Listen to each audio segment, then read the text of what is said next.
Living Bible. Matthew chapter 16, verse 1 to 28. One day the Pharisees and Sadducees came to test Jesus' claim of being the Messiah by asking him to show them some great demonstrations in the skies. He replied, "You are good at reading the weather signs of the skies. Red sky tonight means fair weather tomorrow. Red sky in the morning means foul weather all day. But you can't read the obvious signs of the times. This evil, unbelieving nation is asking for some strange sign in the heavens, but no further proof will be given except the miracle that happened to Jonah." Then Jesus walked out on them arriving across the lake.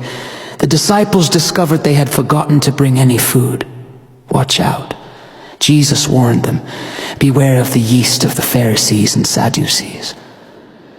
They thought he was saying this because they had forgotten to bring bread. Jesus knew what they were thinking and told them, "O men of little faith, why are you so worried about having no food? Won't you ever understand? Don't you remember at all the 5,000 I fed with 5 loaves and the basketfuls left over? Don't you remember the 4,000 I fed and all that was left? How could you even think I was talking about food? But again, I say, beware of the yeast of the Pharisees and Sadducees."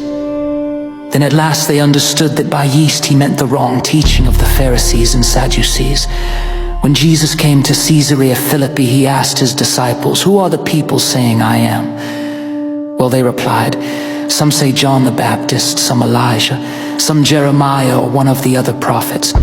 Then he asked them, "Who do you think I am?" Simon Peter answered, "The Christ, the Messiah, the Son of the living God. God has blessed you, Simon, son of Jonah. Jesus said, for my Father in heaven has personally revealed this to you. This is not from any human source.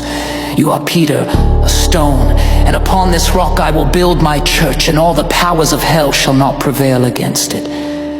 And I will give you the keys of the kingdom of heaven. Whatever doors you lock on earth shall be locked in heaven, and whatever doors you open on earth shall be open in heaven."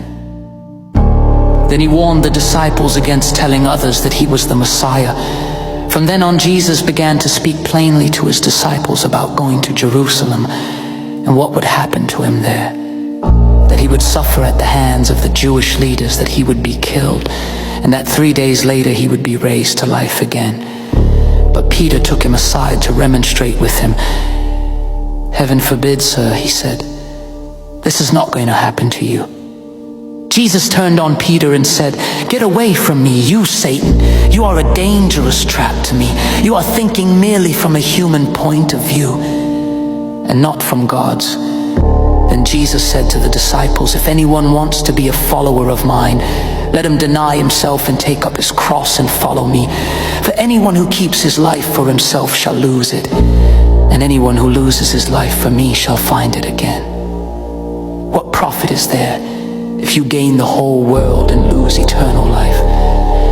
What can be compared with the value of eternal life?